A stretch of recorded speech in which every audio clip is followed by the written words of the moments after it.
ఏండి RCB is the best team in the IPL so far అండి. ఏంటి నమ్మట్లేదండి? మీరు నమ్మరనే నేను ప్రూఫ్తో పాటు వచ్చాను. ఇది చూసాక మీరే చెప్పండి. చూడండి, ఫస్ట్ మ్యాచ్లో ముస్తఫిజర్కి 4 వికెట్స్ ఇచ్చి పర్పుల్ క్యాప్ రేస్లోకి నిలబడేలా చేశారండి. అది మామూలు విషయం కాదు. తర్వాత శశాంక్ అనేవాడు పంజాబ్ టీంలో ఎవడో కూడా తెలియదు, అలాంటి వాడికి 8 బాల్లో 21 రన్లు కొట్టించి అతనికంటూ గుర్తింపు తీసుకొచ్చారండి. ఓకే, తర్వాత సునీల్ ఓపెనింగ్ చేయడం మర్చిపోయాడు. అసలు ఈ ఓపెనింగ్ అనేది చేయట్లేదు అనమాట ఈ మధ్యకాలంలో.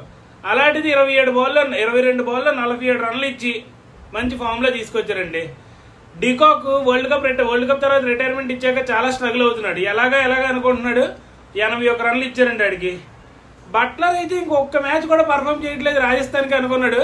సరైన టైంలో ఆర్సీబీతో మ్యాచ్ చేశారు, 100 కొట్టేయడండి. ఇంక సూర్యకుమార్ యాదవ్ సంగతి చెప్పక్కర్లే, ఇంజరీ నుంచి వచ్చాడు, ఫస్ట్ మ్యాచ్ ఫెయిల్ అయిపోయాడు అనుకోగానే ఎందుకు నెక్స్ట్ మ్యాచ్ ఆర్సీబీతో మ్యాచ్ ఉంది అంతే, నిన్న చెదక్కొట్టాడండి 19 బాల్ 52. సో ఇప్పుడు మీరు చెప్పండి, మనకి ఎవరైనా ఫ్రెండ్ ఒక మంచి చేస్తేనే మనం బెస్ట్ ఫ్రెండ్ అంటాం. అలాంటిది అన్ని టీములకు మంచి చేస్తున్నారంటే వాళ్ళు బెస్ట్ టీం అనాలి వద్దా? మీరే చెప్పండి. నేనేమన్నా మర్చిపోతే కింద కమెంట్ చేయండి. అలాగే మన యూట్యూబ్ ఛానల్ కూడా లింక్ బయోలో ఉంటుంది, కమెంట్ చేయండి. చెప్పడం మర్చిపోయానండి, నిన్న బ్యాటింగ్ అయితే మాత్రం దోలు తీర్చారండి మన వాళ్ళు. అలాగే ఆడాలండి బ్యాటింగ్. టైం పడుతుందండి పికప్ అవ్వడానికి. నెక్స్ట్ సీజన్కి అయితే రెడీ అయిపోతారండి.